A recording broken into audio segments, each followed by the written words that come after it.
Hello everyone, it's Shane Kanto, your Wasteland reviewer, and I'm here to review Shadowland, which is a new thriller from director James Bamford, who previously did a lot of stunt work and now is taking on the director's chair.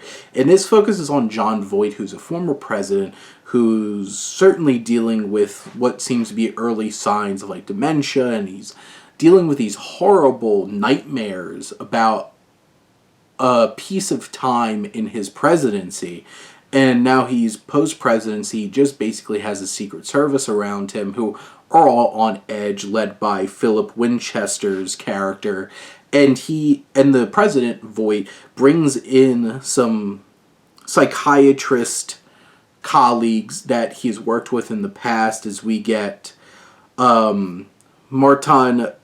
Sokas, who comes in as his psychiatrist, and they have a lot of discussions about what's going on. Rona Mitra, who's another added element into this film, but I'll get to that in a minute. This film has some strong performances. I think this is probably one of the better performances Jon Voight's given in a while.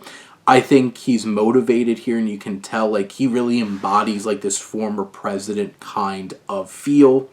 It's dealing with, what would happen if a former president's dealing with dementia and losing it and putting the Secret Service on edge, and he has these mysteries that are just floating on in his head, and a president has a lot of information.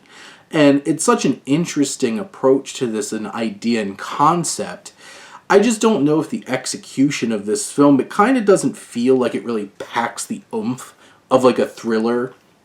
In many ways, there's some interesting shots from the dreamlike sequences that he has. I think Sokas gives a strong performance as well. I just feel like Mitra's character just feels so tacked on. And this film's only an hour and 28 minutes. It doesn't, shouldn't need a whole lot of, stuffing in terms of, trying to add extra characters in and really do that and fill things up. But, this just doesn't feel like... Some of these elements just feel extraneous, and her character feels that way. And, they try to loop her into the action of it, which it is what it is.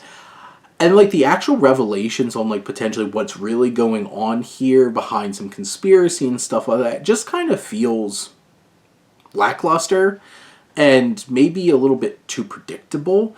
And it just doesn't click as well as it could. And it could be the execution, or just the writing of the narrative doesn't reach the complexities and the potential of the concept of what if this president now has all this important information, he's slowly losing his memories and his agency, and what do you do in that situation? This one just kind of feels like it goes in a tacky kind of conspiracy theory thriller, where there's a lot of deeper emotional things they could have explored with this, and you do have that in Sokas and Voight scenes together. It's just that kind of feels backseat to the bit of over the top and a little hard to connect with kind of conspiracy theory going on. And in the end, this film has some potential here. It's nice seeing Jon Voight putting in a good performance. It never really comes together in an impactful way that it feels like it should. There are some dynamic camera work moments that Bamford's doing. You could tell this is from a smaller budget, but you can tell as well that he's trying to make some interesting choices from a filmmaking perspective. So you can respect that too.